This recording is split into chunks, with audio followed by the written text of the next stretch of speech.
Welcome back, friends. It's time for a new Kirby's Dreamcast, the oldest Kirby podcast. I'm your host, Lost Scarf. Here we talk about everything Kirby, from the games to the anime to the manga and more. That's Kirby's Dreamcast. Everything Kirby will eventually be covered with as much attention to detail as possible, so you can learn everything about Kirby here, with some infusion of my own thoughts and opinions because, well, it's my podcast.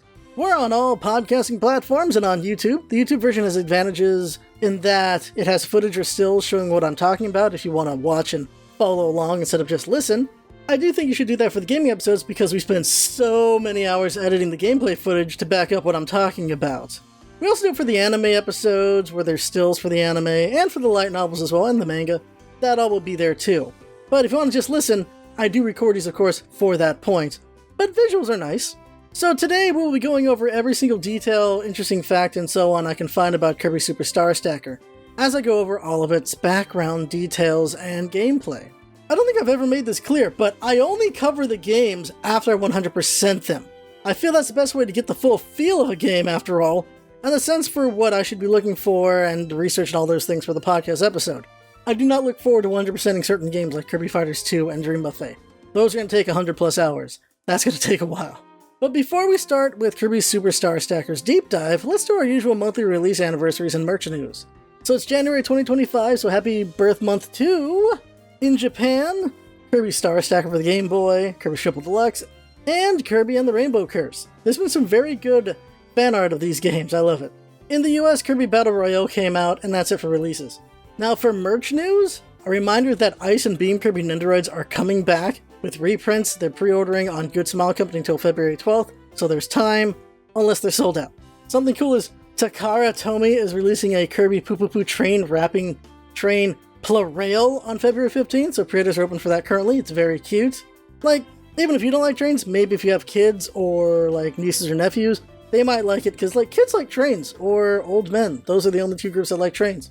Aside from that, Japan has new Kirby backpacks and fanny packs and even more stickers, charms, and keychains and such, so you gotta import for those.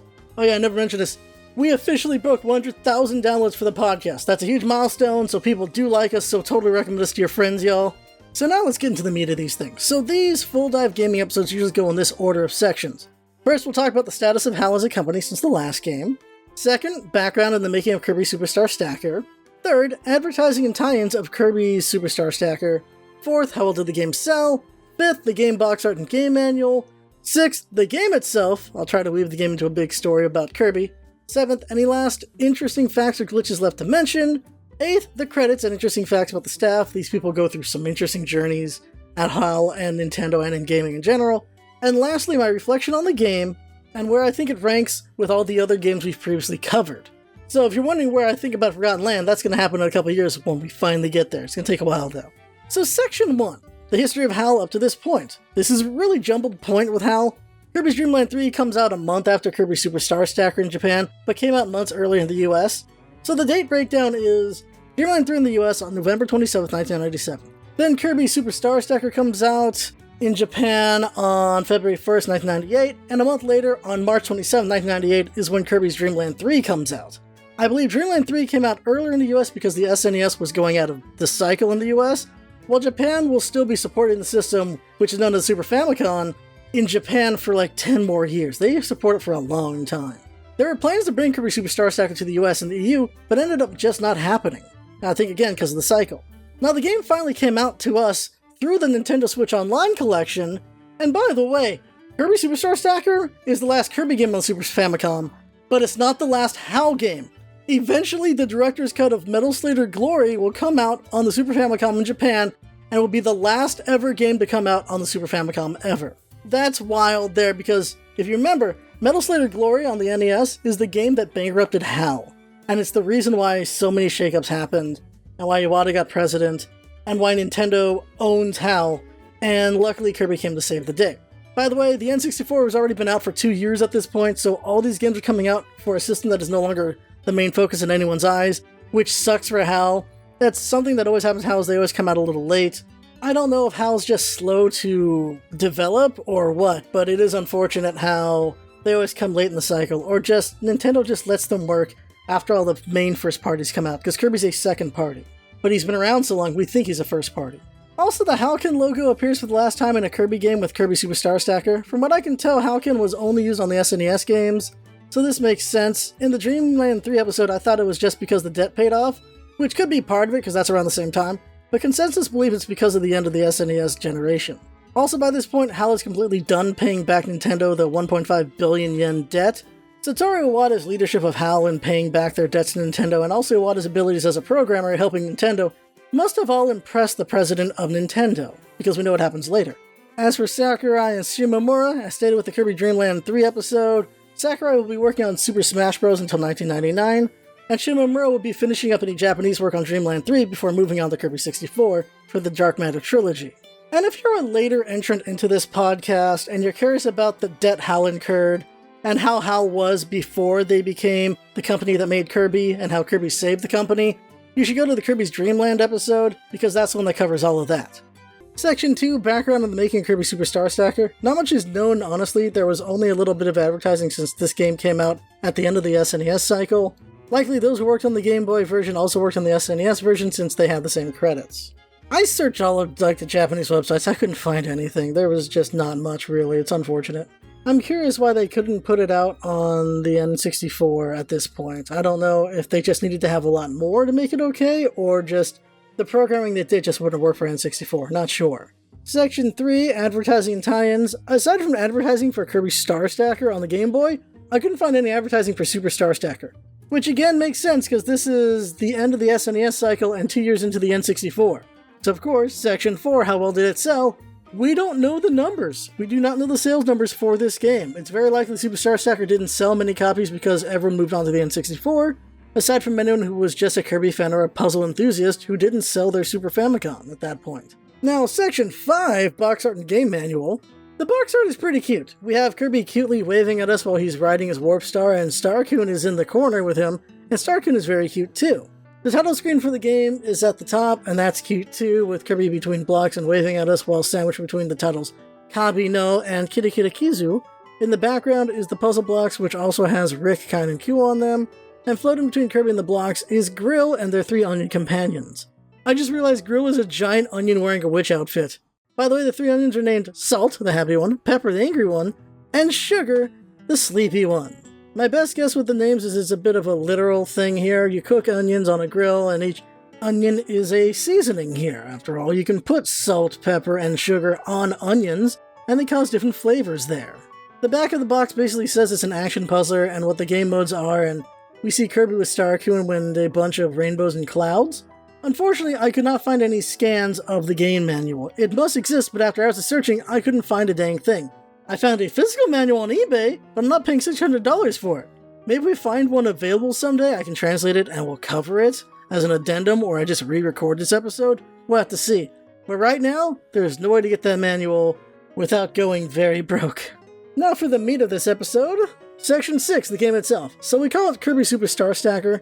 The Japanese name was Kabi no Kira Kira Kizzu, released February 1st, 1998. We know it was called this name officially in the US because, thanks to the Wayback Machine, we can see on the old Nintendo website that Super Star Stacker was planned for US release. As stated earlier in this episode, in the US and EU we got to finally play it on September 2023 on the Nintendo Switch Online. Sadly, no English translation, which really sucks. Kirby Super Star Stacker is a sequel kind of remake. It doesn't do anything different to the gameplay, it just looks and sounds better since it's on the SNES, and has more songs in one new mode, Story Mode. We're going to talk about all the other modes first and then Story last so I can tell you all the translations, and along the way I'll say what's needed to achieve 100%. So when you boot up the game first, you get Nintendo screen, then Halcyon, and then a blimp in Dreamland just floating in the mountains. Then we see Kirby flying and he sees the blimp leave. Then we and Kirby get jump scared with loud music as the blimp's surprise appears behind Kirby and he hurries away before it hits him. Then the blimp covers the screen and the title card appears and Kirby hops in there. This is one of my favorite Kirby game openers because what the hell? We get hit with this jump scare out of nowhere and Kirby gets surprised too. Also, the blimp means nothing. We never see the blimp again. Too bad it wasn't Kabula, right? Why not go for that reference? After that screen, we get a cute Kirby explaining how the game works. As you play, you'll see star blocks, rock blocks, bombs, Rick, Kine, and Q show up. You want to trap stars, rocks, or bombs between the same animal friend to activate them. Stars are what you want to activate usually, while rocks become star blocks because they're like a 2 block, and bombs blow up an entire row. The most important thing to do is make combinations since blocks fall as things clear. After a combo completes, depending on how big the combo is, Kirby launches stars into the field to try to make even more combos if possible. On occasion, the screen fills with another row of random things, and in versus mode, the screen fills faster whenever you or your opponent makes big combos and you do the same to them.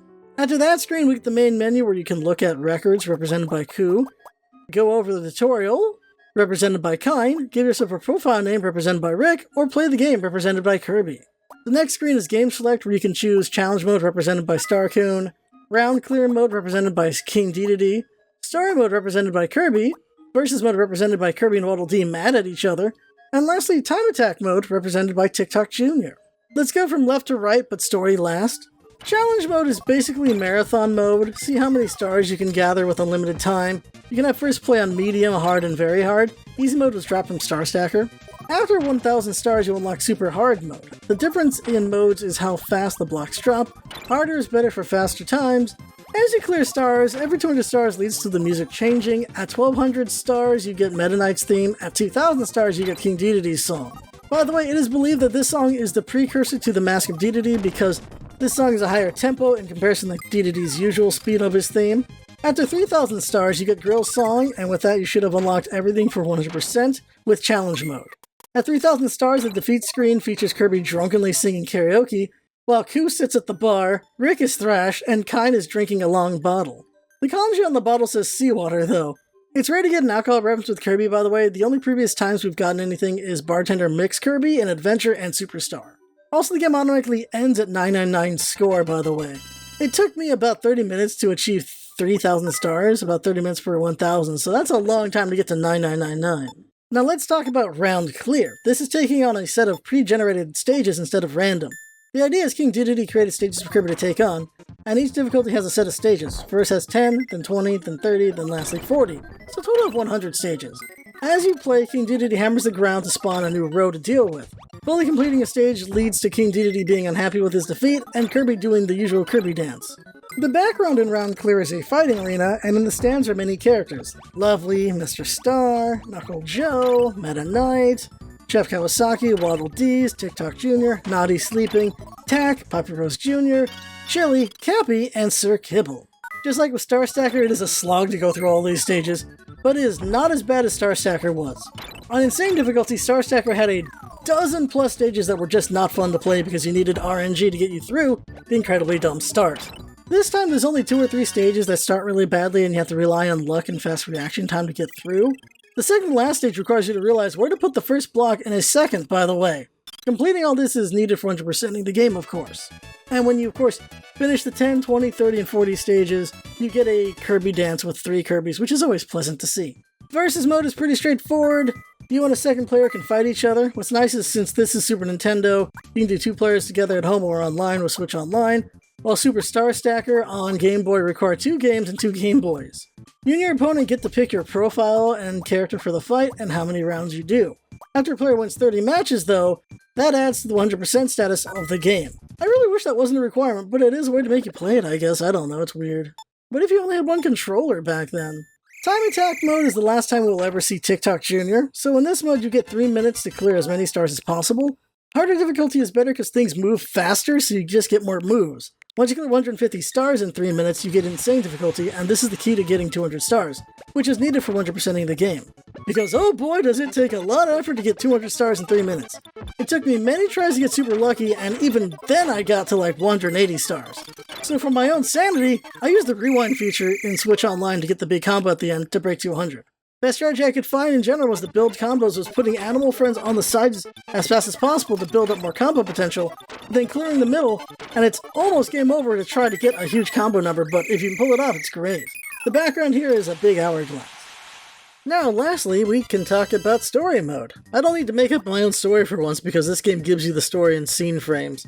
It's all in Japanese, but fortunately there's a translation transcript on Kirby Fandom Wiki, so we'll be using that for this, and my own, understanding this language with translation as well, to double check that's the correct way to do it. By the way, you get amateur difficulty when you first play the game, and you have to beat everyone first try to unlock fighting Gryll, and defeating Gryll lets you play in Pro mode, which has a golden border, and beating that gives you 100% credit. So here's the story. About when Popstar was falling asleep, a sparking star of tremendous speed came flying. We see a star flying towards Popstar at this point. It was rapidly approaching Popstar. So we see an image here of a star flying towards, well, an island shaped like a star. While viewing the night sky, King Dedede was thinking about pranking someone. Then at that moment, he saw the star. So we see King Dedede looking up at the sky, and he's like, oh hey, what's that? And he sees Mr. Star flying through the sky. King Dedede wanted the star, so he attacked with a cannon. Whammo! So we see an image of King Dedede shooting a cannon at the star, which is pretty mean. What a shot! He shot a perfect hit on Mr. Star! So we see Mr. Star getting hit, and it's not a pretty sight for him. Ouch. A sparkling sound rang out, and Mr. Star lost all his vitality. So we see star pieces breaking off from Mr. Star towards the island where everyone's at.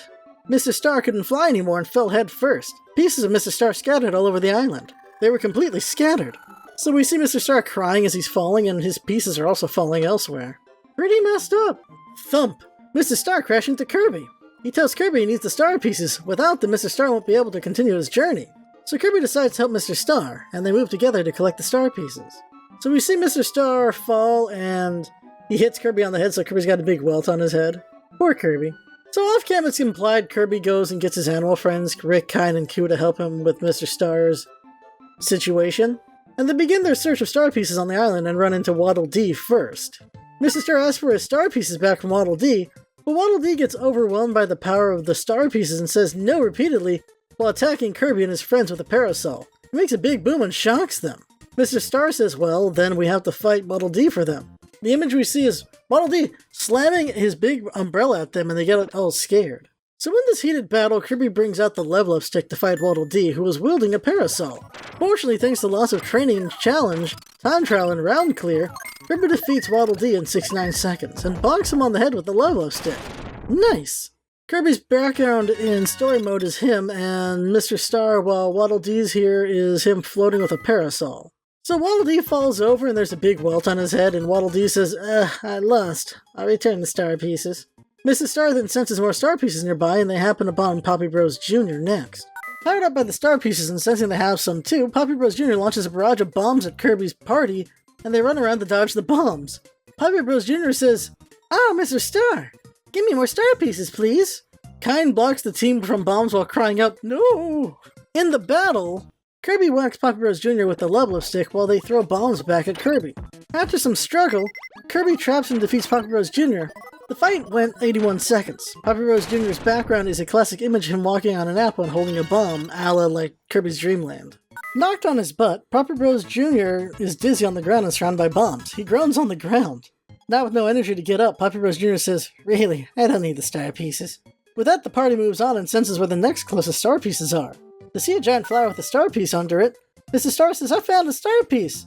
But then as the party comes closer, the flower moves. It's Lovely the flower! With the strength of the star piece, she slaps everyone away and Kirby gets a big welt on his head. We can see Koo and Rick also get slapped away and take damage. Lovely says, I picked that up. Mrs. Star laments and says, I almost had it. And Mrs. Star says, you won't give it back, huh? Acknowledging the situation, Kirby engages Lovely in a puzzle battle. Lovely sways back and forth and plans to hit Kirby with a big attack. Unfortunately, Kirby catches her off guard with the level up stick and defeats her in under 26 seconds. Lovely's background is then with lots of hearts. With Lovely flattened on the ground, she says, ho ho ho, do as you wish. Rick grabs the star and lets Mr. Star rest on his head, and the party runs off. The party then heads towards a plateau where they sense the next closest star piece and get ambushed by Uncle Joe. With the power of the star piece, he becomes very strong, and one hit knocks out Rick, Kirby with Mr. Star, Koo, and Kine. It's pretty funny looking. With each hit, he says the attack sounds we hear in some games. Kirby made these sounds, Link made these sounds, random Fire Emblem characters make these sounds as well, which are Ya! To! Ta! Tonya! Knuckle Joe then says this star piece is great for training. He pauses a moment and says, so I won't give it back. Kirby and friends regroup and they get into a puzzle battle. Knuckle Joe winds up a big combo and kicks Kirby a bunch, but he fires back with a big combo with the level up stick and knocks Knuckle Joe on his butt. Kirby wins in 52 seconds. Knuckles Joe's background is him punching towards the screen and there's stars. Unable to move, Knuckle Joe gets wheelbarrowed away by Waddle Dee to a nearby place to rest. Knuckle Joe is sad and says, darn, I can't train anymore. The party then moves on to the next closest star piece and they smell something funny. They find Chef Kawasaki happily humming and cooking. Mr. Star sees the star piece in the pan and freaks out saying, oh, he's cooking it! Mr. Star then stammers, give it back. but Chef Kawasaki ignores them and keeps cooking. He's lost to the sauce. Kirby's party engages Chef Kawasaki in a puzzle battle to break him out of his concentration. Chef Kawasaki's concentration is so very strong, and the two trade blows for a bit. Kirby really does not enjoy taking a hot frying pan to the head, I'm sure. But eventually, Chef Kawasaki is defeated in 55 seconds. Chef Kawasaki's background is him cooking. So after the battle, Chef Kawasaki notices he's caught on fire and runs off to find water to put himself out while crying, "Ah! Oh." Everyone watches him run off while Mr. Star is happy to get reunited with another piece of himself. Then we hear Chef Kawasaki make it to the water and he says, "Oh, that's good." The party then heads into the mountains and the music grows ominous. It's Meta Knight! Everyone looks up at him on a ridge. Meta Knight yells, "Wait, Kirby!" Kirby stares him down. Then Meta Knight says, "Leave the star pieces to me." They quickly enter into a puzzle battle and the music is very fast-paced as Meta Knight and Kirby trade blows between Love Stick and his classic sword from Adventure. They fight hard with lots of close calls on both sides. Big combos on both sides as well. The fight goes for a while since neither will let up. By the way, seeing the sword and the animal friends means we're definitely around the time of the Dark Matter trilogy, and if you want to make this spin-off canon, as I try to do with all Kirby games, this means maybe why Meta Knight wasn't in the Dark Matter trilogy was so he can go get Galaxia after losing the Kirby here. So the fight gets really close and Kirby barely wins. It was a very close match to the end, but in the end, Kirby wins in 102 seconds. Meta Knight's background is him charging up his sword for an attack. Meta Knight murmurs at seeing his broken mask, so he poses in the distance and says, "See you again someday," and he runs off, leaving behind a star piece from Mr. Star to grab. Finally, they arrive at the home of the one who caused all this trouble, King Dedede's castle. Kirby and his party angrily stare down King Dedede, and he stares back. King Dedede says, "So you've come this far, Kirby." He looks at Mr. Star and says, "I'm the one who shut you down, so give me your star pieces." Mr. Star yells back, "Those are pieces of me! Give them back!" And so the epic battle between Kirby and King Dedede begins anew in a puzzle battle. The song is pretty good. Early in the fight, King Dedede gets the upper hand and Kirby almost blows it, but he rallies back and tanks a bunch of hammer blows. King Dedede proves formidable with lots of hits, but Kirby eventually rallies back and does a big love stick combo of his own. The fight goes back and forth for a while, with Kirby almost losing a few more times, but eventually Kirby comes out on top. It's a very long and tough fight.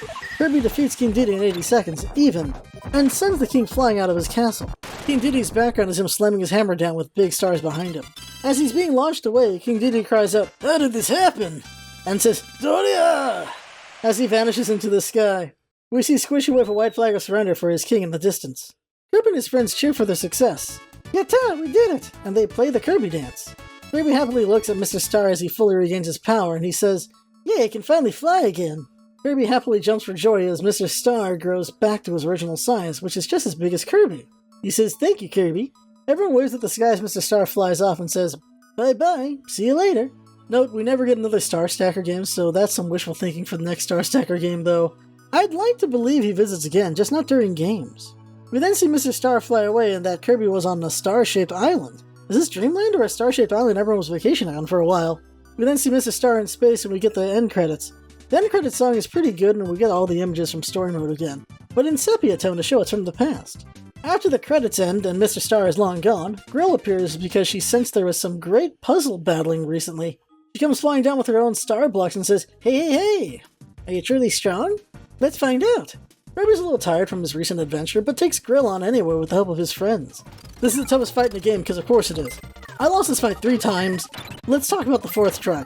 Kirby and Gryll start off in a heated exchange, both killing lots of stars very quickly. The pair match level up stick and broomstick swings repeatedly. Both sides come closer to defeat and fire off big combos at each other over and over again. The fight gets desperate at the same time for each, but finally Kirby catches Gryll off balance and defeats her in 73 seconds. It honestly felt like 5 minutes. It is so intense. Gryll cries and Kirby feels a little bad about it. Gryll's background is her with her 3 onions cheering her on. So Gryll's defeated and sits on her butt and says, Hey! Her broomstick is broken, her blocks are all over the floor, and her onion companions are all hurt or crying. She says, You're pretty strong. Well, I give up. The end. If you beat her in amateur mode, she tells you to try pro mode, by the way. Also, if you lose, there's a defeat screen of Kirby and friends falling over in a pile of blocks, and her saying, You're pretty weak, aren't you? You're not even worth talking about. Ouch! Well, good thing we whipped her butt. You then get your clear time, and I was happy to get 8 minutes and 54 seconds. With story mode completed on Pro, we now have 100%. You know you got it because the title screen is Kirby with a crown on his head now. So that's everything on gameplay. Section 7, any other interesting facts to say? So, Gryll is the only final boss in the Kirby series who is not portrayed as evil, or having malicious intent. In the context of the story, they challenged Kirby to a competitive activity without any villainous motive. That's about it. That's pretty rare. This is one of the few games that doesn't have a sound test mode, which surprised me. Like, they always have sound tests, but not this one. And though the game had not been released outside of Japan and small parts of Asia until September 2023, it was nonetheless referenced several times in games that were released internationally before then. Mr. Star, Tik Tok Jr., and Gryll appear as stickers in Kirby Planet Robobot, and as character treats in Kirby's Dream Buffet, using the artwork from this game. Gryll also appears as a spirit in Super Smash Bros. Ultimate, with artwork from this game, as well as appearing in Stone Transformation and a celebration picture in Kirby Star Allies. 2 music tracks in this game were also reused in the extra stages of Kirby Planet Robobot, while Gryll's theme reappears in Kirby Star Allies. A remixed medley of Chef Kawasaki's theme and Gryll's theme from this game is one of Battle Royale's themes in Kirby's Dream Buffet. Now it's time for Section 8, the credits, and these credits are the same as Kirby Star Stacker, so I'm going to be repeating a lot of this all over again. So first up we have the director Hitoshi Yamagami. He co-created Panel D Pon, which later became Tetris Attack, and the Pokemon version. He's a Nintendo legend who worked on many games we all know. He started in 1989 as a debugger for Nintendo, worked on the first Fire Emblem and Metroid 2. His first director job was Yoshi's Cookie in 1992. He would later direct Mario Tennis, Tetris Attack, and Panel de Pon before directing Kirby Star Stacker. He would direct and make puzzles for the Pokemon version of Tetris Attack. He also directed every Mr. Game & Watch gallery collection. In 2003, he became a producer and produced tons of games. He's on the credits for many Pokemon, Fire Emblem, and F-Zero games. By his retirement in 2020, he was on the credits for 199 games. Quite the career. He would not do another HAL game until 2011 with Kirby's Return to Dreamland, where he was a producer, and producer again for every Kirby game until his retirement. So his last Kirby game will be Super Kirby Clash. The chief programmer was Katsuhiro Sokoda, and this is the only chief programming credit they have. He was a HAL man his whole career. His first game was Vegas Stakes Game, which was developed by HAL and published by Nintendo in 1995. All of his works are of course HAL, and he'll be on 14 other Kirby projects including Dreamland 3 and Smash Bros. His only other non-Kirby credit is Box Boy plus Box Girl. His last credit is currently Kirby's Dream Buffet as team support. He also worked on Kirby and the Forgotten Land, but not on Return to Dreamland Deluxe. Maybe he's retired or working on the next game, who knows. There were 2 programmers. First is Yasuyuki Nagashima. This is their first ever credit. They'll eventually work on 6 more Kirby games, with Superstar Ultra being their last. All jobs were programmer except for Air Ride, where they were technical support. The second programmer was Hiroaki Suga, and they were also producer on the project. Hiroaki Suga is a HAL legend. Potentially they were a founding member since they worked on F1 Racer, which was the 3rd game HAL made in their first year of game development. We talked about him before when we covered Kirby's Dream Course, which was his second Kirby credit, Kirby's Adventure being the first. He would work on nearly every Kirby game until his retirement in 2016 after supervising Planet Robobot. He was credited as producer for all Kirby games between Dreamland 3 and DDD's Drum Dash Deluxe. The chief designer for the game was Kazu Azawa. We mentioned him in Kirby Superstars credits episode. They started as character designer on Adventure and then designer for Superstar and Smash Bros. 64. Then they got to be chief designer for Star Stacker before going on to be a graphic designer for random Pokemon games. Their last credit was Pokemon Ranger in 2006 as graphic designer. There were 4 designers. First was Shigeru Yashiguchi, and they have 25 credits and all under HAL. Started with Arcana in 1992 as director and scriptwriter. Then did design for various Kirby games starting with Adventure. Their last design game was Return to Dreamland. They then joined on to team support from 2016 to 2020 with every game under HAL. So the newest game credit is Kirby Fighters 2. Second designer was Michiko Takahashi, who would later become Michiko Sakurai. That's right, this is Sakurai's wife and her first game ever. She started out as a designer with Star Stacker and then designed menus and maps in the first Smash Bros. Game, before coming back and designing for Kirby 64 and then going back to design menus and characters and stages for Smash Bros. Melee. Her last Kirby game would be Kirby's Air Ride alongside her husband, unless you count the Smash games as Kirby games. She would work on every Sora Ltd game, with her last credit currently being Smash Ultimate with UI design. In case you're curious, they got married in 2008 around the time Brawl was released. The third designer was Shinya Sano, and he has a random career. He was a Nintendo man, and his first game was Super Metroid, where he did printed artwork. Then designer for a game called Tolero Boxer before designing for Kirby Star Stacker. This would be his only Kirby game. He'd move on to work on Pokemon Stadium, Wario Land 3 and 4, then on some Mario sports games, eventually coordinating Yoshi's Crafted World, and last returned to HAL to be project manager for Box Boy plus Box Girl. I don't know if he's retired, but his last game was in 2019, but he has big year gaps between credits, so who knows. Fourth designer was Tadashi Hashikura, we talked about them in the past. He worked for HAL since 1990 and worked on the game that killed HAL, Metal Slated Glory. His first Kirby game was Kirby's Adventure. He would continue to do design work for varying degrees in various Kirby games and Smash Bros. Up to Melee. He's still active doing field artist work for Forgotten Land and Return to Dreamland Deluxe. That means this guy has been with HAL for 33 years. Dang. Surprisingly, the sound composers were Jun Ishikawa and Hirokazu Ando. Both are amazing composers that have worked on every Kirby game, but the music here just isn't that great. I'm surprised, really. Like, my best guess is they just did serviceable songs for Star Stacker and Super Star Stacker while working on Superstar and then later Dreamland 3. Which, even Dreamland 3, I'm not a big fan of their songs either. There's a couple good ones, but not that many. The best songs for sure here are Dedede's theme's pretty good, and I like Gryl's theme. There's a couple themes I like, but not all of them are big hits, unfortunately. But it is interesting again to see that this might be the precursor to Mask of Dedede. The illustrator was Tetsuya Natoya, and we've talked about him before. Tetsuya Natoya worked for HAL from 1993 to 2012, where he did graphic design, illustrations, and artwork. He likely made all of Kirby's assets for the game. His last game was artwork for Kirby's Dream Collection in 2012, and a special thanks in 2014 for Kirby Triple Deluxe. There were 2 manual editors. Shinya Sano was one, and we already talked about him. Then there's Fujiko Nomura. Fujiko did a lot of manuals over their career, and this was their only Kirby from what I can find. They did a lot of Pokemon games like Mystery Dungeon and Emerald. Their last art jobs were Pokemon Battle Revolution and Mother 3. There are 5 special thanks. One was HAL's debug team, whoever they were. Well done, I encountered no bugs. Then there's the Super Mario Club, which is Nintendo's debug team. So good job them too. Then there's 3 people in special thanks. First is Satoshi Yoshida. Satoshi Yoshida will be on a ton of special thanks, starting with New Ghostbusters 2 in 1990.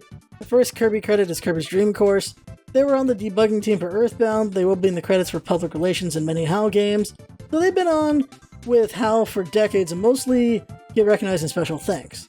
Their newest special thanks are Kirby Star Allies, Super Kirby Clash, and Kirby Fighters 2. Shieko Obakane, same as Ishida, they will be getting a lot of special thanks. First one was Kirby's Dream Course, also in public relations, and was also on the debugging team for Earthbound. Their newest special thanks is Kirby's Fighters 2. Last special thanks is Takahiro Harada, and he has been with Nintendo since 1987. His career is almost as old as me. He worked on Super Mario Land. He was a programmer, then coordinator and advisor and producer. He was coordination during this point in Kirby's life, so he was likely helping the coordination in some fashion. Took another Kirby credit in Dreamland 3, and that's it. Ryuki Kuraoka was the project manager, and he will be again for Dreamland 3, Smash Bros. 64, and Melee, and Kirby's Air Ride. He'll debug or test some of the 2000s Kirby games. His last credit was Squeak Squad. The producer was Hiroaki Suga. We talked about him already. Chief producer was Satoru Iwata, the legend and president of HAL at the time, the Superman of programming. You have him to thank for Earthbound and for Pokemon Gold and Silver. He carried HAL on his back with the help of Masahiro Sakurai and Kirby, and Nintendo to bring HAL to where it is now. And then Nintendo before his death from cancer in 2015. He was with HAL from day one, and we will need to do an episode just on his life someday. He was the president of Nintendo from 2000 to 2015, he was there for Wii U, and was spearheading the Switch before he passed. General manager was Takahiro Izushi. He joined Nintendo as an engineer in 1975. This is his first Kirby credit, but he'll be back again for Dreamland 3. He was producer on many Pokemon, Fire Emblem, and Pokemon games. He never comes back to Kirby after Dreamland 3 unless you count Smash Bros. And finally we have the executive producer, Hiroshi Yamauchi, the president of Nintendo. He had a special place in his heart for Satoru Iwata, and that's why he helped HAL, and why he made him his successor to take over Nintendo when he retired. This is the man that saw Nintendo pre-NES up to the GameCube when he had Iwata replace him. The man was president of Nintendo for 52 years. He inherited it from his father, inherited it from their father. It was a family-run business until he put Iwata in that spot. Last credits to say here are my sources. Google's the main start. From there I search websites and forums and dive through whatever Japanese sites I can find and any magazine copies I can find if they have any interviews or other information. Other sources are random forums, Wikipedia, Kirby, Fandom Wiki, Wii Kirby, Rainbow Resort, and Cutting Room Floor, though this time we didn't use Cutting Room Floor, there wasn't anything interesting. Lastly, the translation I used came from Kirby Fandom Wiki and my own translating, which was so fun to do. Final section, what do I think of the game and where does it rank up with all the others? Superstar Stacker is a great improvement on Star Stacker, but it is on the lower end out of the spin-off games. The puzzle combat is still not that complex, but you do feel good when you master the game. The only major negative is that a couple round clear levels are stupid bad. The music is enjoyable, and I appreciate there being an actual story with dialogue for once. All in all, it's a fun game, but limited by the fact it's just an action puzzler. and there's only so much you can do with that. I don't know what else you could do with it, and I wish we discovered that, but that's all there really is. In the overall Kirby game ranking, it is as follows. 12th place, Kirby's Toy Box. 11th place, Kirby's Block Ball. 10th, Kirby's Star Stacker. 9th, Kirby's Super Star Stacker, so there it is. 8th, Kirby's Avalanche. 7th, Kirby's Pinball Land. 6th, Kirby's Dreamland 3. 5th, Kirby's Dreamland 1. 4th, Kirby's Dreamland 2. 3rd, Kirby's Adventure. 2nd, Kirby's Dream Course, and number 1 is still Kirby Superstar. They ain't gonna change for a while. The next game on the list will be Kirby 64, so expect not to see that for at least 6 months, since that will take a while to do behind the scenes as I work on other episodes. It's one of my favorite games of all time, but I did only play it as a teenager. Time to see what Old Man Scarf thinks of the game. If you made it to the end of this episode, share us with your friends. You finished the whole thing, so there's no way you don't think it's worth sharing. Next time will be an anime or light novel episode. I'm not sure which at the moment, depends on how tired I am after all this. I had fun, I hope you had fun too. Thanks for coming by, and see you next time.